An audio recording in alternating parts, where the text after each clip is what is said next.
My name is Shalon Wilson, and I'm an AmeriCorps member in the Public Allies Program, and I'm placed at the Wilder Foundation. And Minnesota Communities Caring for Children is hosting a youth forum event today where we are bringing the topic of adverse childhood experiences to the youth themselves to engage in some real on-the-ground conversation about issues that affect them every day in their lives. They get a chance to learn about brain development and how ACEs impact that, and also address issues of historical trauma and compassionate accountability. So why don't we go ahead and shoot to some of the more footage of the Healing Vessels Conference. People talk about brain development from 0 to 3. 0 is conception, guys. 0 is not birth. It's not birth to 3, it's conception to 3. And when the brain develops, it starts with this thing called a neural bud. It's your brain stem in the womb. It hasn't developed yet. And it has a direction. It grows from the spinal cord, the neural bud, up to the midbrain. We're really taking it to youth who are 16 to 20 years old. And the great thing about it is that the youth who will be in attendance are youth who have ACEs, who are going through them right now in their lives. And it's really about addressing the ACEs, how it affects the development of their brain. First part of your brain that develops from conception to about 13 years of age is your survival mechanism. She was talking about the brain and how to handle stress and anger and all that, and I can use that. Just to walk away, like calm down, breathe, not get so stressed, because I guess it paralyzes a part of your brain tissue or something. So let's talk about historical trauma. I'm going to take you through a probably what I call really coming to a realization that this is one of them conversations that is important. I think if we're working with groups of color, and particularly certain groups of color, and then people who, in terms of looking at the whole issues of trauma and families and those kind of things, and in terms of helping move folks forward. I learned a lot about myself because I put a lot of stress on myself with helping my family and helping others and not worrying about myself and taking care of myself first. So I just learned a lot about that. And he told me a lot that my dad's not able to tell me because my dad's really not in my life on a constant basis. And yeah, I don't want to cry, so yeah. In Canada, they started studying these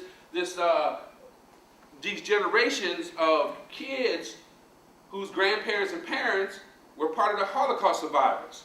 Think about it. Well, where our school is, there used to be a mission school.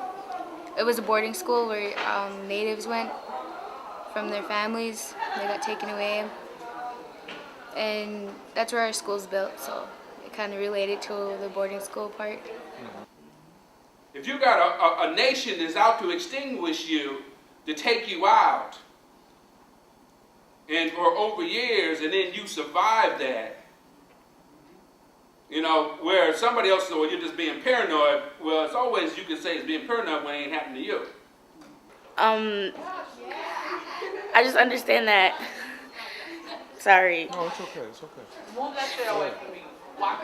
I understand what my dad goes through now, but I still don't understand why he doesn't want to take care of me and my sisters.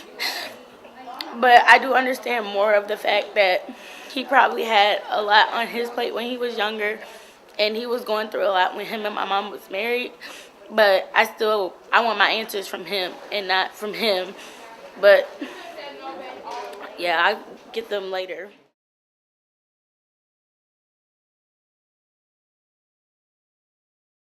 We have a large piece on resiliency built into it, where we will be providing them with training and tools to help them overcome the stress and the fear and the anger that ACEs brings in their lives. My name is Quincy. I'm 25 years old. I'm working at Central High School, and I'm here at the Healing Vessels Conference. My name is Julie Smith. I do contract work at the Circle of Life Academy School on the White Earth Indian Reservation. My name is Diamond Quay. I'm with the Twin Cities Public Allies, and I work at Highland Senior High School. My name is Angelique Ellis, and I am a graduate social work intern at Augsburg Fairview Academy. My name is Khadijah Bayless. I'm 18 and I go to MTS. My name is Malik Curtis. I'm 17. I go to St. Paul Central, and I am a junior. My name is Precious Dominguez. I'm 15 years old. I go to Circle Life Academy. I'm County Williams. I'm a senior at Highland. I'm Denisha. I'm 17 and I go to MTS High School. In my age group, I'm 23, so I'm young also. I'm not that far from the youth who are really of focus when we have these conferences. That's who we're really having these conferences for. And the problems that I see are, there's a lot of intergenerational issues that I see that contribute to a lot of the issues that we have. Across all sectors, I feel that there is a lack of involvement, a lack of including the youth in these types of things and people from the community. Oftentimes we see a lot of professionals and a lot of people who they've heard these things a million times. They go to meetings about them daily, monthly. It's what their job is. But the work that they do, I feel could be a lot more powerful if they actually included the people who they're doing the work for. So that is, my major contribution to the Healing Vessels conference this year. And I'm 17. I turned 18 this year, and basically what I got was on how to live life and what society is and how it can kill us and how we could possibly escape from it if we, stick together as young brothers. Like we have like the whole stereotype and stuff. Like they just trying to fit that stereotype, not even caring or anything like that. And like it ain't really helping the ones that actually are trying because it makes us look like we just one of them. Like we fit that stereotype, but not all of us do. Stuff like this, try to get us more involved and stuff like this whole boys club thing. I think it was good because then it gets people involved. We can have a voice, speak out more, and actually take part in this. I took out a lot.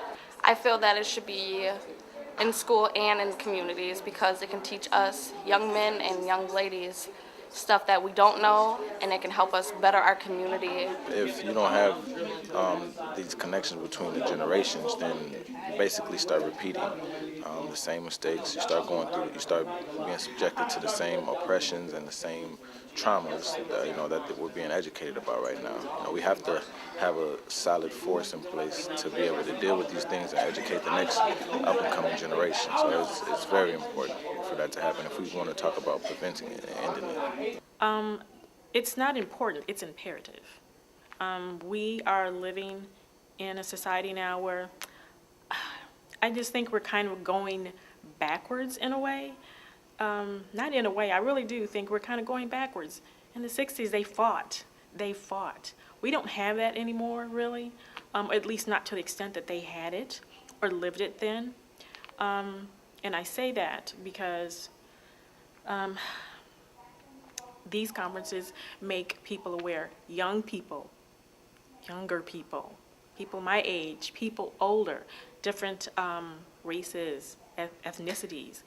Everybody needs this. What I appreciated about this is that I've done conferences, I've spoke at conferences, but all of those conferences were professionals, whether it was teachers, whatever.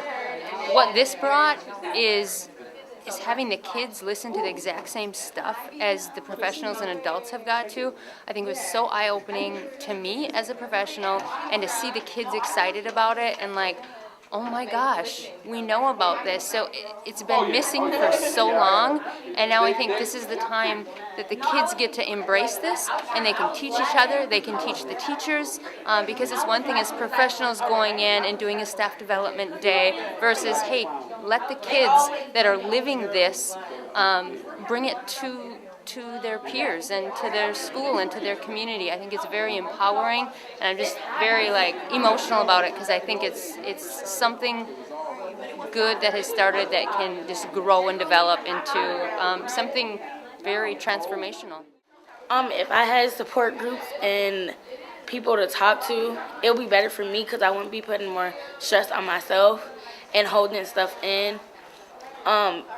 And then for like my peers, from like my friends in there, I think it'll help them a lot because for us, we put a lot of stress on ourselves and then we put our stress on each other, and it's not helping us. And I believe like support groups and mentors that understand us will help us really good.